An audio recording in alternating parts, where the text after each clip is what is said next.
ታውቂዋለሽ ግን አላቀውም ግን ሰውን ለመርዳት መታወቅ አያስፈልግም። ሰው መሆን ብቻ በቂ ነው። እሱ የሚረዳ ሰው ሳይሆን ሰው የሚረዳ ሰው ነው። ኮንቴነሮቹ ገብቷል። እሺ መጣሁ።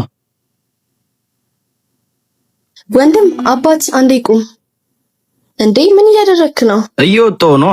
ቆይ አንቺ ማንሽ የምትጠይቂኝ? የፈለክበት መሄድ ትችላለህ፣ ግን ሂሳቤን ስጠኝ። ሂሳብ? አንቺ ለቤቱ አዲስ ነሽ እንዴ? አዎ። እኔ የምጠቀመውን ከፍዬ አላውቅም። ምን ማለት ነው? እንደፈለክ በልተህ ተጠቅመክ ግን ስትታይ ያለ ትመስላለህ። እህት አልተረዳሽኝም መሰለኝ። ይኸውልህ አትጨነቅ፣ ችግር ካለ ንገረኝ። በህይወት ውስጥ ብዙ ችግሮች ይኖራሉ፣ ግን አትጨነቅ፣ ፈጣሪ አለ። የዚህ ቤት ባለቤት አሪፍ ሰው ነው ሲባል ሰምቻለሁ።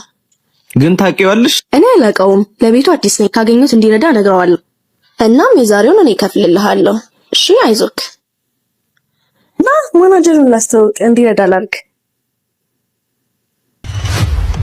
አንቺ ምን እያደረግሽ ነው? የተጠቀመውን ሂሳብ አልከፈለኝም። እናም የዛሬን እኔ እከፍልለታለሁ እና ከቻልክ ባለቤቱን አነጋግርለት እዚህ እንዲቀጠር አርግ።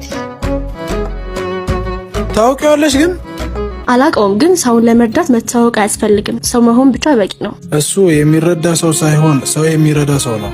እንዴ ማለት እና ለምን ሂሳቡን ሳይከፍለኝ? ምክንያቱም የቤቱ ባለቤት ስለሆነ። እንዴ ባለቤት? በጣም ይቅርታ አላስተዋልኩትም ነበር። አለቃ በሷ ስም ይቅርታ ጠይቀሃለሁ፣ ምክንያቱም የመጀመሪያው ቀን ስለሆነ ነው። ችግር የለውም። ደግሞ ስብዕናሽን ሳላደንቅ አላልፈም። እንደዚህ አይነት ሰው በጠፋበት ጊዜ ስላየሁሽ በጣም ደስ ብሎኛል። ስምሽ ማን ነው? እልኝ ይባላለሁ። አንቺ መልካም ሰው ነሽ። አመሰግናለሁ አለቃ። ረዜ ደሞዟ ላይ 10,000 ብር ቦነስ አድርግላት። እሺ? ምን 10,000 ብር? በጣም አመሰግናለሁ። እሺ ቦስ።